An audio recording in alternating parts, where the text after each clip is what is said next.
Em relação a esse teatrinho, tá aí na nossa tarja, né, Max? Mais um ato do teatrinho do golpe. Eu quero só dar mais algumas informações rapidinho. Vocês podem falar depois também do artigo da Mary O'Grady e do editorial do Wall Street Journal. Então, como eu disse hoje, o núcleo 3 está sendo ouvido, são aqueles militares, né, kits pretos, forças especiais e um agente da Polícia Federal que foram acusados de montar um plano de assassinato do Lula, do Alckmin, do Alexandre de Moraes. Acho que aquele que faltou um táxi, né? O táxi não veio e acabou que não houve condições de executar o plano, né? Houve uma questão porque 2 militares se apresentaram para o interrogatório fardados e aí o juiz auxiliar, hoje é o juiz auxiliar, de novo, aquele juiz auxiliar, né?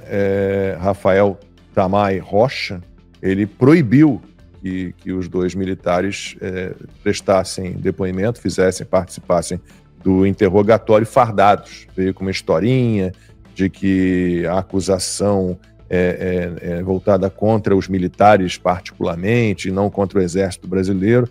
Só que a Ludmila Lisgrilo, por exemplo, já postou aqui dizendo que não tem nada disso, que o artigo 5º da Constituição diz que ninguém será obrigado a fazer ou deixar de fazer alguma coisa, senão em virtude de lei, e num caso, ela deixou muito claro, não há lei que determine que um militar da ativa seja obrigado a retirar a sua farda para ser interrogado. E antes de passar para o Max, rapidinho... Acho que vale a pena mostrar o vídeo também. Quer mostrar o vídeo? Então, primeiro, depois eu dou a informação, porque eu quero falar especificamente do Tenente-Coronel Rafael Martins de Oliveira. A gente já entrevistou aqui o Felipe Pinheiro, vocês lembram? O advogado dele, é um kits preto. E eu quero falar de uma situação que ele está passando muito delicada também. Vamos ver esse vídeo aí do juiz auxiliar proibindo, né, que os militares da ativa participassem do interrogatório fardados. Temos esse vídeo no ponto já? Para informar que o Rafael deveria retirar a farda dele para poder fazer a audiência, e a gente ficou sem entender, gostaria de entender qual a fundamentação legal dele não poder estar fardado durante a audiência. Isso foi determinação do ministro relator, na medida em que a acusação é voltada contra os militares, não contra o Exército Brasileiro como um todo. Excelência, só uma questão que eu gostaria de ponderar, é o seguinte: o primeiro ponto é que não há nenhuma determinação, pelo menos nos autos que tem a gente tomado conhecimento, de que ele não deveria estar fardado. O segundo ponto é que ele está fardado porque ele é militar da ativa, está preso em uma unidade militar e, por óbvio, ele fica fardado, né, nessa unidade militar onde ele está preso. O que sugeriram, pelo menos ao meu ver, é algo que atenta até contra a dignidade, tanto do oficialato, né, quanto do acusado, porque sugeriram que ele pegasse uma roupa emprestada. Então, assim, sob pena de não poder participar da audiência, né, de poder participar do interrogatório. Então, a gente gostaria de se insurgir contra isso. Primeiro, que não há fundamentação legal idônea. Segundo, porque também não foi feita nenhuma recomendação a ponto de que ele pudesse, anteriormente, por exemplo, trazer um terno, que a família dele, né, pudesse trazer um terno, ou uma roupa que fosse também digna para o ato, entendeu? Para a condição dele de tenente-coronel do Exército Brasileiro. E, assim, era meio que óbvio que ele estaria fardado, até mesmo porque por todas as audiências que ele participou, até o presente momento, em todas ele estava devidamente fardado, como se espera de um militar da unidade prisional. A gente sabe que não é o Exército Brasileiro que está hoje na condição, né, de réu, é a pessoa do Rafael, mas que nesse caso ele é um militar preso. Então, assim, era meio que previsto que ele fosse estar fardado. Então, esperar que ele pegue a roupa emprestada de alguém para poder participar de um ato no qual ele vai poder exercer o direito de defesa dele é uma situação que, ao meu ver, submeter ao militar a isso, no mínimo, assim, é questionável. Mas, assim, eu entendo que se não for possível, pelo menos em relação a ele, que seja designada uma outra data e que tenha essa determinação dos autos, que ele não deveria comparecer com o fardamento dele, que é o previsto, e com uma outra roupa que fosse digna, né, para o ato. Excelência, só para eu entender, então, no caso, o Rafael ele não vai participar do interrogatório, no caso? Não, vai participar, doutor, é só retirar a roupa. Mas aí que roupa que ele vai botar? Doutor, eu não sei. Não quero, alguma coisa, uma... Então, mas eu deveria estar avisado no processo antes. Como é que a gente vai chegar aqui e pedir para ele pedir a roupa para alguém? É um absurdo completo, né? Não há base legal, não há nenhuma determinação, não há nada que proíba um militar da ativa detido numa unidade militar de participar de nada fardado. É ridículo. E o tenente-coronel Rafael Martins de Oliveira, né, um dos advogados dele, o Felipe Pinheiro, já conversou com a gente, deu uma entrevista aqui para o Conversa Timeline. Ele me contou, né, eu estava conversando com ele, que a sogra do militar, porque ele tem um grande carinho, ela é doente terminal de câncer. Então, o advogado pediu, no começo de julho, a Alexandre de Moraes que permitisse uma visita do Rafael, né, com escolta, né, com tudo, há previsão legal, para isso há previsão legal, que ele pudesse visitar a sogra, se despedir da sogra, né? Esse pedido foi negado, e aí nos últimos dias o quadro de saúde dela piorou, né? Os médicos dizem que ela tem pouquíssimo tempo de vida, infelizmente. O advogado fez novo pedido para que o tenente-coronel Rafael Martins de Oliveira pudesse visitar a sogra, se despedir da sogra, repito, que é, como disse o Felipe Pinheiro, é como se fosse uma mãe para ele, e foi ignorado, o pedido foi solenemente ignorado.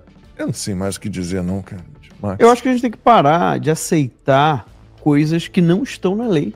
Ou seja, se o poder não vem apenas do o pedido, do cargo. Né, do Felipe Pinheiro para permitir a visita do tenente-coronel Rafael à sogra dele. Desculpa, Max. Nada. O poder não vem apenas do cargo, entende? O poder para você poder exercer um poder contra a liberdade de alguém, porque no fundo é isso. No fundo se trata disso. Quando você decide, um juiz decide algo, ele está te obrigando a fazer algo. Então, a partir desse momento, a sua liberdade está parcialmente suspensa. Pelo menos parcialmente suspensa. Você não pode decidir fazer o contrário, ou você vai ser preso. Então, você não pode dar poder que não existe. Se não há lei que fundamente uma ordem informal, porque não está nos autos. O advogado fez muito bem, eu espero que ele realmente não tenha cedido, porque, então você vai escrever essa determinação. Se tem que determinar que ele não vai ser interrogado de farda, então escreva, põe por escrito. Porque senão, gente, você está jogando o jogo do ditador. O ditador vai fazer o que ele quiser e depois ele ainda vai dizer que só fez aquilo porque você concordou.